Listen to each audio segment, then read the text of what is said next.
இப்போ சமீபமாக பார்த்தீங்கன்னா உங்கள் கதைக்களம் வந்து சூஸ் பண்ணுறதுலாம் அழகாக இருக்குது. ஏன்னா ஒவ்வொரு படத்துலையும் இப்போ லைனாக வந்ததில் வேறு வேறு கதைக்களமாக நீங்கள் அமைச்சிட்ருக்கீங்க. ஸோ இந்த இதுக்கான காரணம் என்ன, நீங்கள் மாற்றத்துக்கான காரணம் என்ன? இல்லை சார், உங்கள் கேள்வியிலே தான் பதில் இருக்குது. அதுதான் கதைக்களம் தான் ரொம்ப புதுசாக இருந்தது. யூஸ்வலாக பண்ணால் ஓடவும் மாட்டேங்குது சார். அது ஒரு பெரிய இதாக இருக்குது. நம்ம ரெகுலரான ஒரு சினிமா, ஒரு பேட்டர்னாக ஒரு சினிமா பண்ணோன்னா அதுவும் ஓட மாட்டேங்குது. ஸோ இந்த மாதிரி புதுசாக ஆக்சுவலாக இது வந்துட்டு ஒரு ஓடிடிக்கு ஒரு சின்ன பட்ஜெட்டில் வந்துட்டு நாங்கள் ஒரு ஆந்தாலஜி ஃபிலிமாக 4 கதைகள் பண்ணலான்னு தான் ஆரம்பிச்சது. பட் படம் பண்ண அதோட நம்ம அந்த ப்ராசஸை பார்க்க நல்லா வருது அப்படின்னோடனே இது தியேட்டருக்கு ரிலீஸ் பண்ணலான்னு ப்ரொடியூசர்ஸ் முடிவு பண்ணாங்க.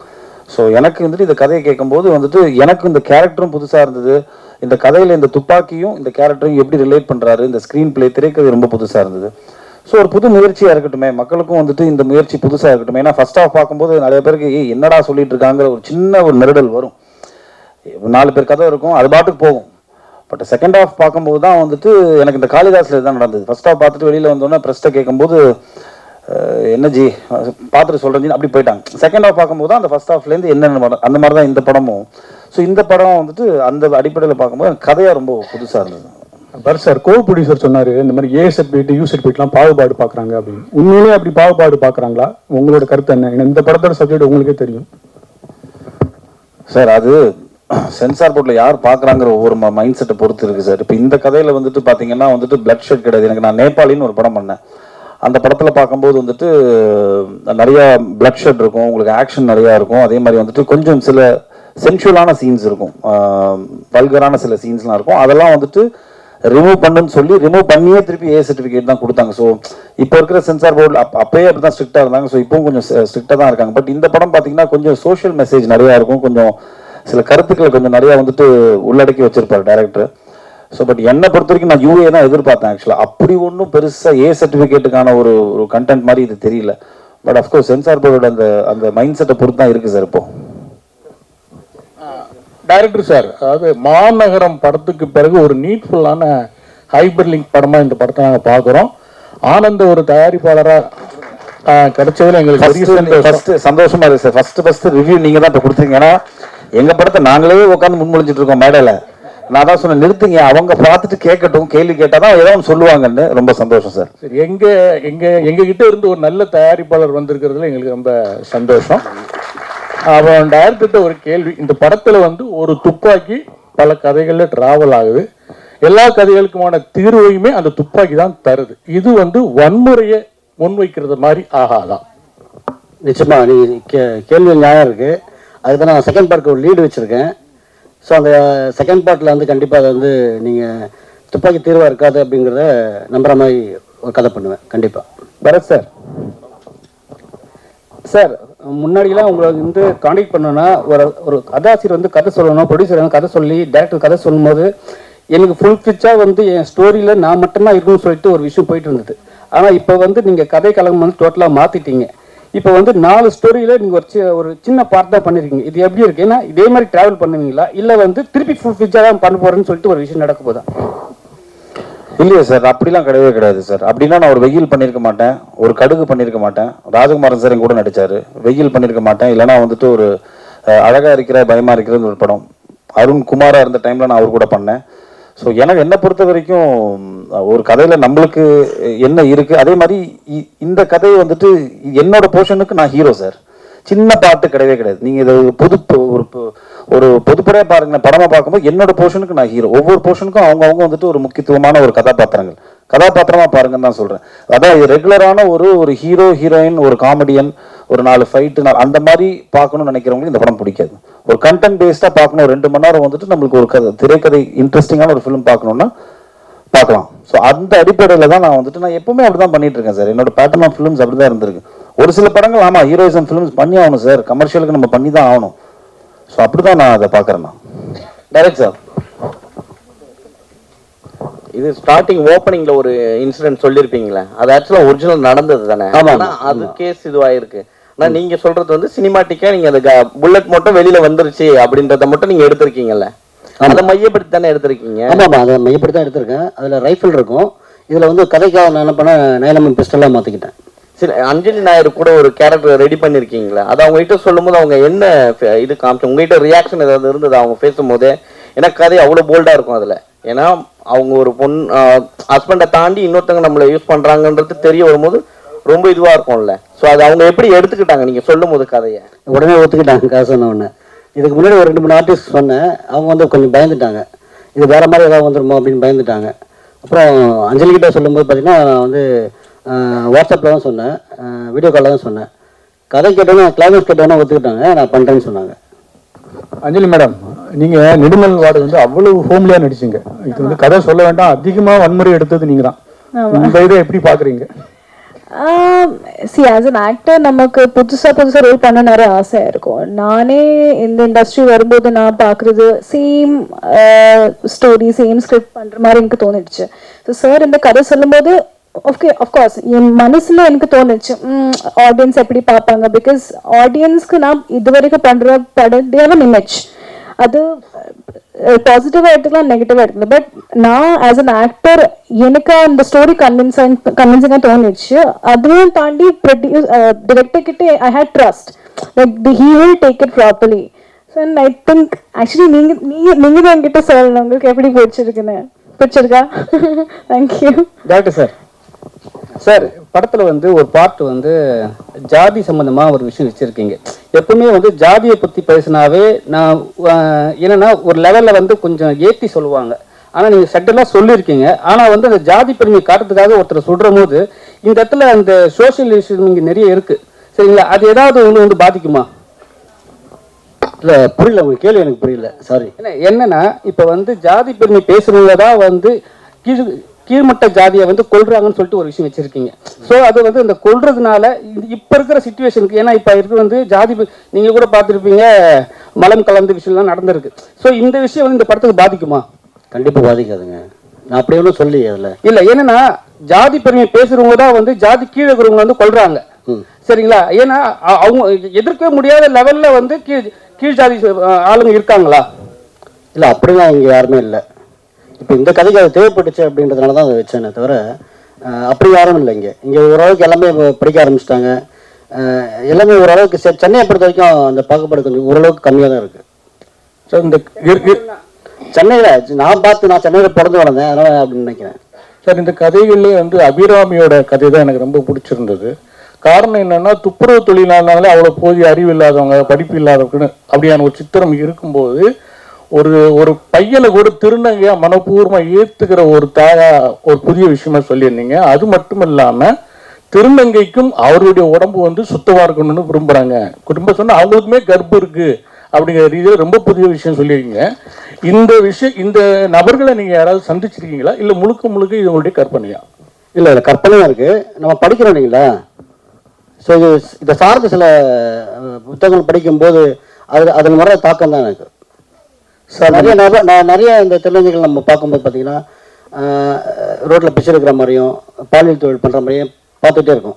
ஸோ அவங்க வந்து அவங்களுக்கு இதை விட நிறைய படிக்கிறவங்க இருக்காங்க, ரைட்டர்ஸாக நிறைய பேர் இருக்காங்க. ஸோ அவங்களும் நான் நிறைய மீட் பண்ணியிருக்கேன், அவங்களாம் பேசியிருக்கேன், பழகியிருக்கேன். ஸோ அந்த தாட் நமக்குள்ளே இருந்துகிட்டே இருக்கும். ஸோ வேறு மாதிரி ஏதாவது காட்டலாமே அப்படின்றதுக்காக தான் அவங்க வந்து எப்படி மாறுறாங்க அந்த பக்கமே நான் போல.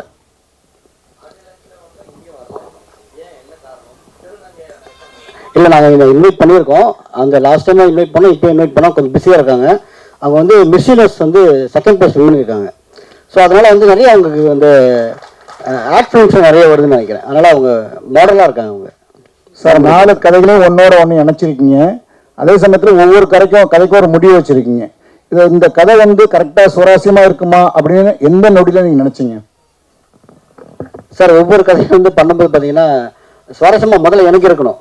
அந்த முடிவுக்கு நம்ம ஒரு கதை பண்ணும்போது இது சுவாரஸ்யமாக எனக்கு இருந்தால் தான் நான் அந்த கதையை வந்து மற்றவங்களுக்கு சொல்லவே ஆரம்பிப்பேன்.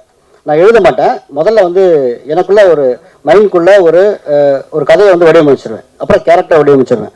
அதுக்கப்புறம் தான் வந்து மற்றவங்ககிட்ட ஷேர் பண்ணுவேன். அப்போ அது சுவாரஸ்யம் வந்த அப்புறம் தான் நான் அவங்ககிட்ட ஷேரே பண்ணுவேன். அதை சார், 4 ப்ரொடியூசரில் ஒரு ப்ரொடியூசர் சொன்னார், இங்கே 4 ப்ரொடியூசரில் ஒரு ப்ரொடியூசர் சொன்னார். என்ன சொன்னார்னா, ஸ்டேஜில் இந்த படத்தில் வந்து எனக்கு வந்து புரியவே இல்லை, ஏன் ஏஎஸ்டி கொடுத்தாங்கன்ட்டு.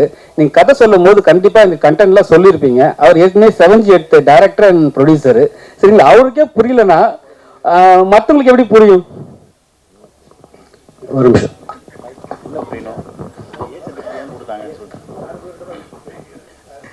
இல்ல புரியலன்னு சொல்ல, இது அந்த அளவுக்கு வன்முறையான கதையும் இல்லை. அந்த அளவுக்கு நம்ம பிளட் ஸ்குவாஷோ இப்போ ரீசெண்டா ஒரு படம் பார்த்தேன், ட்ரில் இந்த பக்கம் போட்டு இப்படி வருது பார்த்தா இதுதான் சொல்லி அது யூஏர் நம்ம எதுவாக சொல்லல. அப்போ நம்ம ரொம்ப எக்ஸ்பெக்ட் பண்ணோம். இதுல வந்து நீங்க இப்போ ஆல்மோஸ்ட் டெலிவரி சீன்ஸ் நம்ம நெக்ஸ்ட் பண்றோம். ஒரு 25 மினிட்ஸ் நம்ம கட் பண்ணிருக்கோம் ஃபுட்டேஜ். கட் பண்ணிட்டு மறுபடியும் போய் நம்ம அதே சர்டிஃபிகேட் தான். அப்போ நம்ம கட் பண்ணாமல் இருக்கலாம் இல்லையா? அதுவும் வந்து தப்பான இதில் ஆர்கியூமெண்ட்ஸ் தான், டிஸ்கஷன்ஸ் தான், அதெல்லாம் கட் பண்ணிட்டு சொல்லிட்டாங்க. இது நெக்ஸ்ட் இதில் இன்னும் நம்ம அதில் என்னென்ன சேஞ்சஸ் பண்ணியிருக்கோம்னு சொல்லிட்டு நாங்கள் நெக்ஸ்ட் இதில் சொல்கிறோம். அது டேரக்டர் சொன்னதான் நல்லா இருக்கும் நினைக்கிறேன். சார் 20 நிமிஷம் வந்து இந்த படத்தோட ஃபுட்டேஜ் வந்து எடிட் பண்ண வச்சிருக்காங்க. அதாவது பிளட்னால ஏதோ ஒரு காரணத்தினால பண்ணியிருக்காங்கன்னு சொல்றீங்க. அப்ப சின்ன படங்களை வந்து சென்சார் வந்து வஞ்சிக்குதா? சார் இது என்னன்னு கேட்டீங்களா? எனக்கு தானா? ஓகே சார், இது வந்து இந்த முதல் படம்ன்றதுனால எனக்கு அது தெரியல. நான் இப்போ அங்கே போனேன், உனக்கு யூஏ வேணுமா ஏ வேணுமான்னு கேட்டாங்க. ஸோ யூஏனா இவ்வளோ கட்டு இருக்கு, ஏன்னா இவ்வளோ கட்டு இருக்குனாங்க. யூஏல பார்த்தீங்கன்னா கண்டென்ட்டே வந்து அவங்க வந்து தூக்க சொல்கிறாங்க ஒரு கண்டென்ட்டே. இப்போ அஞ்சலியோட போர்ஷன் பார்த்துருப்பீங்க, அதில் முக்கியமான போர்ஷன்லாம் வந்து கட் பண்ண சொல்கிறாங்க. ஸோ அப்படின்னா வந்து படம் பார்க்குற சுவாரஸ்யமே இருக்காது. ஸோ அதனால் வந்து ஏ கொடுத்தாலும் பரவாயில்ல, கண்டென்ட் தான் எனக்கு வேணும்னு சொல்லிட்டு நான் வாங்கியிருக்கோம். நான் ப்ரொடியூசர்கிட்ட டிஸ்கஸ் பண்ணேன். அவர் தான் சொன்னார், ஸ்ட்ராங்காக சொன்னார், நீங்கள் வாங்க பரவாயில்ல பார்த்துக்கலாம் அப்படின்னு சொல்லிட்டாரு. பரத் சார்,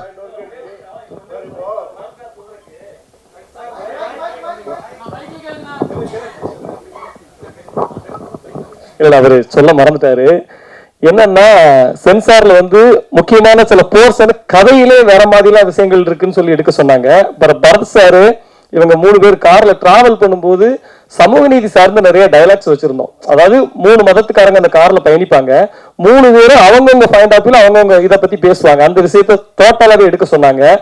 அப்புறம் வந்து அந்த கண்டென்ட் தூக்க சொல்லிட்டு அவர் இயக்குனர் என்கிட்ட சொன்ன ஞாபகம் இருக்கு. நான் வந்து இங்க ஒரு ஹோட்டல்ல ஒரு ப்ரொமோஷன்ல இருக்கும்போது வந்தாரு, வந்து இந்த மாதிரி இந்த டைலாக் எல்லாம் சேஞ்ச் பண்ணணும் சென்சார்ல சொல்றாங்க அப்படின்னு சொன்னாரு. அப்ப நான் கேட்டேன், நீங்க வந்து அவங்ககிட்ட ஃபைட் பண்ணலாமே, நீங்க அவங்ககிட்ட பேசலாம், நம்ம உங்களுக்கு ரைட்ஸ் இருக்கு அப்படின்னு கேட்டேன். அதுக்கு அவர் சொன்ன பதில் தான் நாங்க பதிவு பண்ண நினைக்கிறேன். என்ன சொன்னாருன்னா, அவங்க டிஸ்கஷனுக்கு வரல, ஆர்டர் போடுறாங்க, அவங்க தொழில வந்து டிஸ்கஷனே இல்ல, சமூக நீதி அதெல்லாம் விடுங்க, மதம் சார்ந்த அதெல்லாம் விடுங்க, இதை பண்ணுங்க தூக்குங்க அப்படின்னா அது கொடுக்குற எல்லாம் அந்த டிஸ்கஷன் முறுக்கே அவங்க வரல அப்படின்னு சொன்னாரு. இப்போ ஒருவேளை இவர் வந்து ஒரு லோகேஷ் கனகராஜ் மாதிரி ஒரு பெரிய நிறுவனத்துல படம் பண்ற ஒரு இயக்குனராக இருந்தா அந்த டிஸ்கஷன் மேபி நடந்திருக்கலாம். அவர் எளிய இயக்குனர், எளிய நிறுவனம்ங்கிறதுனால அந்த டிஸ்கஷனுக்கு சென்சார் வரலன்னு நினைக்கிறேன். நான் என்ன சொல்றேன்னா, அதாவது டிஸ்கஷன் 2 பேரும் பேசணும், ஒருத்தங்க பேசி ஒருத்தங்க கேட்கறது டிஸ்கஷனா இருக்காது, அது சென்சார்ல நடக்கு, அது மாறணுங்கிறது இந்த இடத்துல என்னுடைய தாழ்மையான வேண்டுகோள். நன்றி. பரத் சார்,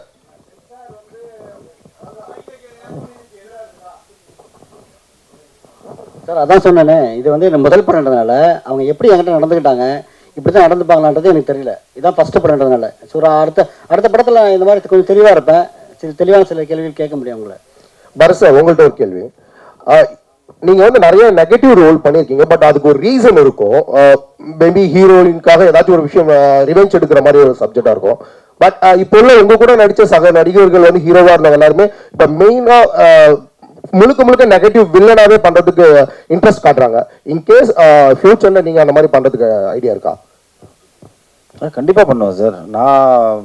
பட் அந்த மொத்தம் நெகட்டிவ் கதாபாத்திரம் என் மேல இருக்கணும், அந்த பிரிஞ்சுலாம் இருக்கக்கூடாது. இப்போ அருண் விஜய் பண்ணார்ல அஜித் சார் படத்துல, ஸோ அந்த மாதிரி இருந்துச்சுன்னா, நல்ல டைரக்டர் இருந்துச்சுன்னா நம்மளுக்கு நம்ம பண்ற ஒரு எஃபர்ட், நம்ம போடுற அந்த இன்வெஸ்ட்மெண்ட் வந்து யூஸ்ஃபுல்லா போய் சேரும். இல்லைன்னா சும்மா ஏனோ தானோன்னு பண்றது வேஸ்ட். கண்டிப்பா பண்ணுவேன் சார். ஏன்னா இன்ஃபேக்ட் ஏதோ ஒரு இன்டர்வியூல கூட ஒரு விஜய் சேதுபதி கூட சொல்லியிருப்பாரு, நெகட்டிவா பண்றது தான் இன்னும் ஆக்சுவலா மீட்டர் அதிகம், இன்னும் நிறைய பெர்ஃபார்ம் பண்ணலாம், இன்னும் எக்ஸ்ட்ராவா வந்து நம்மளால வந்துட்டு ஒரு ஸ்டெப் போய் பெர்ஃபார்ம் பண்ண முடியும். ஸோ கண்டிப்பா நான் பண்ணுவேன். வெறும் இந்த 4 பேர் தானே, இந்த சைடெல்லாம் சைலண்டா இருக்காங்களே. புரியல சொல்லுங்க சார். படத்துக்கு டைலாக் ரைட்டர் வந்து ஜெகன் கவிராஜ்.